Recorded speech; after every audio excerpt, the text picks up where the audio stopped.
안녕하세요. 금일 읽어주는 여자 천덩입니다. 바로 직전 했던 IRP에 대한 설명을 이어서 바로 시작을 하도록 하겠습니다.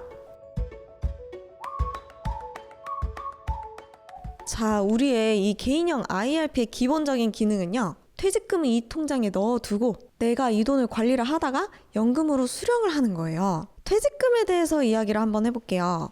우리가 퇴직을 하게 되면 퇴직소득세가 발생하게 됩니다. 일단 내가 뭔가 돈을 받고 소득이 생기면 무조건 세금이 나온다고 생각을 하시면 돼요.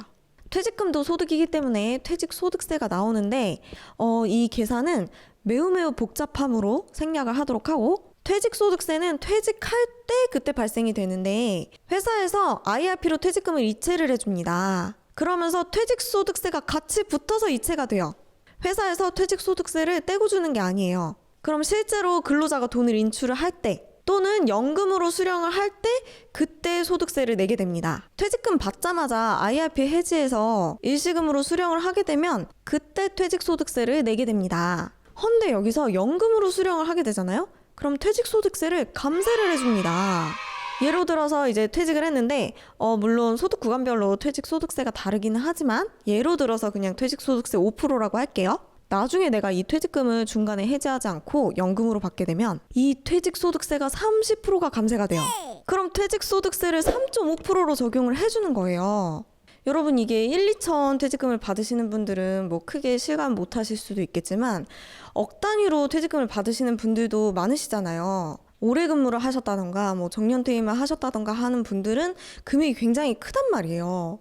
근데 이 30%가 진짜 커요. 이러나 저러나 연금으로 받는 게 확실히 유리하기는 하죠. 회사에서 퇴직금이 IRP 통장으로 들어오게 되면 내가 입금한 금액이랑 내 퇴직금이랑 막 섞이게 되잖아요. 근데 솔직히, 아주 솔직히 퇴직금 받아서 연금으로 받으려는 사람이 솔직히 몇 명이나 됩니까?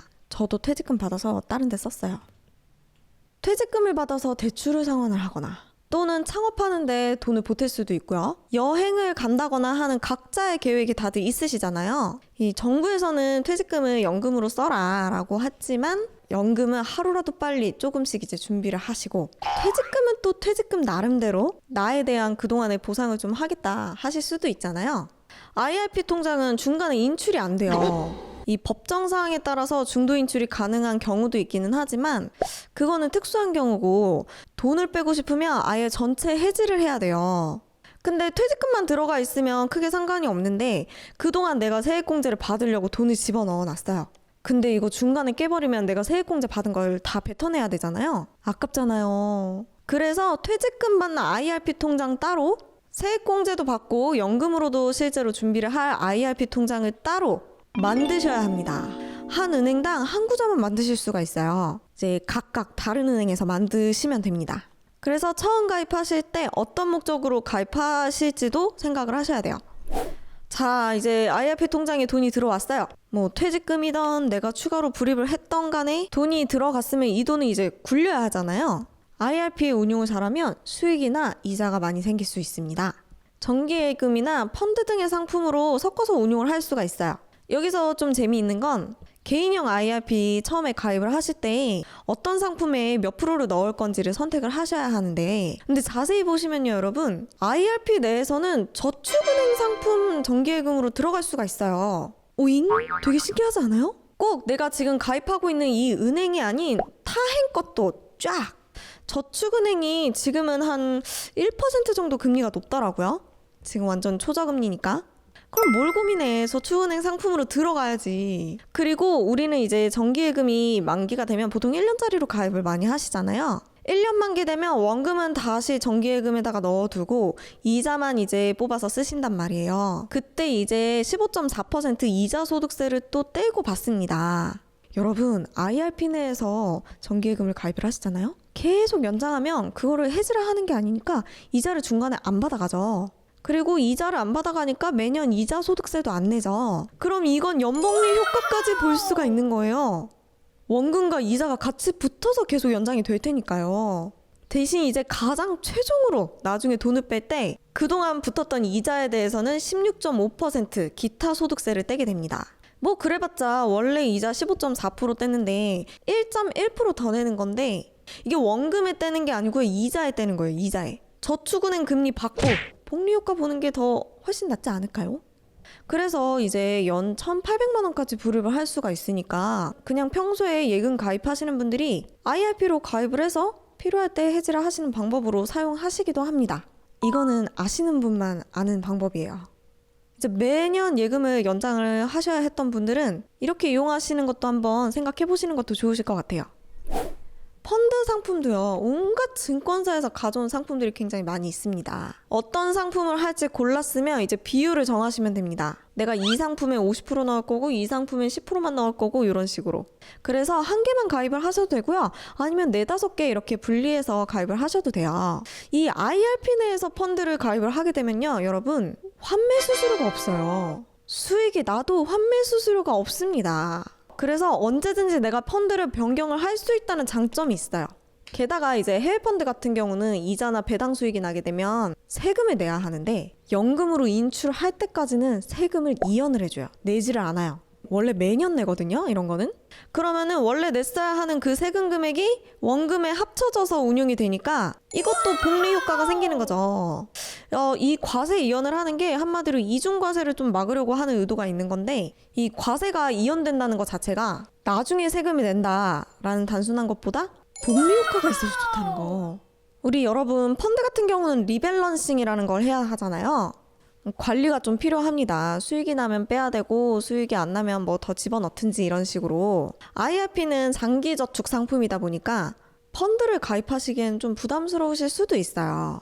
그래서 제가 살짝 소개를 드리면 요즘 TDF 펀드라고 타겟 데이터 펀드라고 하는 게 있는데, 은퇴 시기를 내가 결정을 해서 그 시기에 맞춰서 알아서 운용이 되는 펀드의 형식이에요. 이게 좀 유행인 것 같더라고요. 예로 들어서 내가 지금부터 30년 있다가 은퇴를 할 거예요. 30년 너무 짧은데.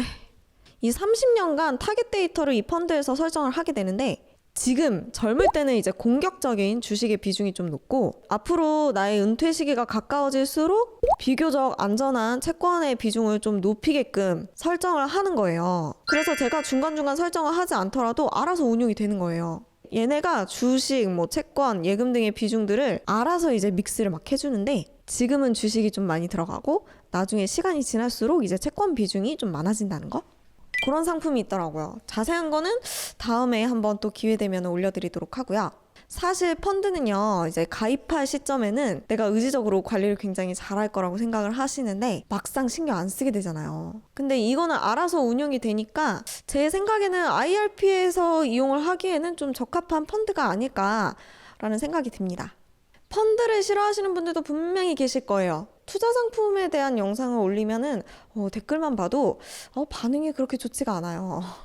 그런 분들은 안전한 상품인 정기예금으로만 운용을 하셔야 하는데, 여러분 그런 게 있어요. 저금 리스크가 더 위험한 거거든요. IRP 상품은 1년, 2년 있다가 해지하실 건 아니잖아요. 뭐 물론 그러실 분들도 계시겠지만 원래 목적은 그런 게 아니니까 이제 은퇴 시기까지 나의 노후 자산으로 이제 굴리겠다는 취지니까, 사실 그런 취지에 맞게 하시려면 정기예금보다는 펀드 상품이 조금 더 유용할 수는 있습니다. 조심스럽게 말씀을 드리면 이 노후 준비로 돈을 잘 모아서 유지를 하는 것도 굉장히 중요한데, 사실 가장 큰 것은 연금으로 받을 때 그 금액이 얼마나 커져 있느냐인 것 같아요. 지금의 1,000만 원이 10년, 20년 후에 1,000만 원이랑 이제 화폐의 가치가 과연 같을 것인가. 특히 지금처럼 이렇게 저금리일 때는 정기예금은 결국 원금을 까이고 있는 거나 마찬가지긴 하거든요. 싫어도 무서워도 두려워도 투자 상품에 관심을 가져보셔야 할 때입니다. 좀 길게 보셨으면 좋겠어요. 뭐 그렇다고 자기 성향이랑 맞지 않는데 투자 상품을 억지로 가입을 하는 거는 절대 안 되고요. 그러다가 DLS. 앞서 영상에서 제가 연금의 종류에 대해서 말씀을 드렸는데, 개인연금 상품에는 이제 신탁이 있고 펀드가 있고 보험 상품이 있어요. 그리고 IRP가 있습니다. 이제 모두 각각 장단점을 가지고는 있지만 IRP가 조금 더 유동적으로 사용할 수 있는 것 같아요. 연금보험은 거의 정해진 이자를 받아요. 최저보증이율도 있기 때문에 중간에 해지만 안 하시면 약정 금액을 받을 수 있다는 안정성이라는 그런 장점이 있습니다. 연금 펀드도 수익률이 그렇게 나쁜 편은 아니에요. 물론 이건 상품마다 다르기는 하지만 관리만 잘 하신다면 길게 봤을 때는 나쁘지는 않아요. 그리고 펀드는 사실 자유적립식이잖아요. 넣고 싶을 때 넣고 아님 말고 적립을 하면서 수익률에도 좀 관여를 할 수가 있고 이런 점이 좀 편한 것 같고요. 근데 보험은요, 어떻게 운용이 되는지 몰라요. 매달 불입만 할 뿐 펀드도 마찬가지로 어떻게 운용되는지 몰라요. 운용 보고서가 나오긴 하지만 솔직히 모르겠어요. 그거 보시나요? 저도 잘 안 보는데. 그리고 단일 펀드에 하나 들어가서 계속 가지고 가야 한다는 거? 신탁은 수익률이 일단 너무 낮고요. 얘도 어떻게 운용이 되는지 모르고 우리가 관여를 못해요. 근데 IRP는 내가 직접 핸들링을 한다는 거. 내가 상품을 골라서 넣고요. 마음에 안 들면 해지하고 다른 것도 골라서 넣고 돈 넣다가 안 넣을 수도 있고 본인이 직접 재테크를 하는 거죠. 그래서 투자 분위기가 좀 많이 성숙되어 있으신 분들에게는 IRP가 굉장히 적합하고 좀 유리하지 않을까 싶습니다. 이거는 꼭 넘어가야 해요, 여러분. 알고 가셔야 함. 이런 개인형 IRP 상품에는 운용관리 수수료라는 게 나옵니다. 이것도 각 금융회사마다 잘 비교를 해보시고 가입을 하셔야 돼요. IRP 내에 굉장히 다양한 상품이 있잖아요. 이거를 한데 모아서 운용관리를 해주고 자산관리를 해주기 때문에 내는 수수료예요. 난 정기예금만 가입하는데 무슨 수수료야 라는 불만의 여론이 있긴 하지만 전체적인 관리를 위한 거니까요. 요즘에 또 수수료가 많이 내려가고 있습니다. 어쨌든 나오는 수수료고 피할 수는 없으니 가장 저렴하게 할 수 있는 방법을 찾아야겠죠. 신한은행으로 예를 들면은 수수료가 이래요. 퇴직금에 대한 수수료가 더 높아요. 근데 퇴직금은 보통 들어오자마자 출금하시는 경우가 많으니까 그냥 가입자 부담금을 보면 이제 영업점에서 신규로 하면 0.28%고 온라인으로 가입을 하면 0.25%예요. 온라인으로 가입을 해야겠죠. 이 수수료 차이가 별로 얼마 안 난다고 생각을 하실 수도 있는데요. 여러분 이거 매년 내는 거예요. 매년. 헐, 이건 또 몰랐죠. 수수료가 있었네. 대신 연차가 쌓일수록 수수료가 조금씩 할인이 됩니다. 그리고 이제 만 34세 이하이신 분들, 이런 분들은 수수료가 또 할인이 된다고 해요. 그래서 참고를 해주시면 되실 것 같고요. 근데 이 퇴직연금에 수익이 안 나면 수수료를 안 내겠다고 이제 발표를 했습니다. 수익이 안 났는데 수수료를 내는 거는 원금을 까이는 거잖아요. 참으로 다행인 게 점점 그래도 이렇게 변해가는 것 같아요.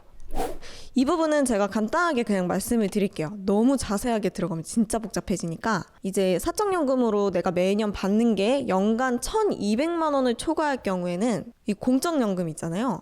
그거를 포함해서 종합소득세 합산이 돼요. 그러면 종합소득세 신고를 또 해야 되고 세금을 또 내야 된다는 거예요.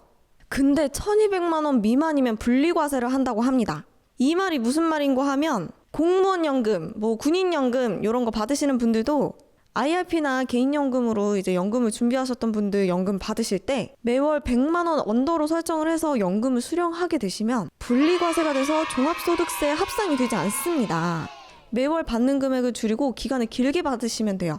그래서 추가로 가입을 해도 된다라는 거예요. 연금 준비해라 이거죠. 이거는 또 현행법상이어서 지금 해당되시는 분들은 참고를 해주시고 나중에는 한번 다시 또 살펴보셔야 합니다. 그리고 IRP 통장은 또 상속도 가능합니다. 물론 오래오래 살아서 내가 다 쓰고 죽어야겠지만요. 자, 여러분 이제 마지막 마무리를 할 겸 해서 해지를 했을 경우에 생기는 일들에 대해서 정리를 해볼게요. 퇴직금이 들어와서 해지를 했다. 퇴직소득세만 떼고 해지를 해서 사용을 하시면 됩니다.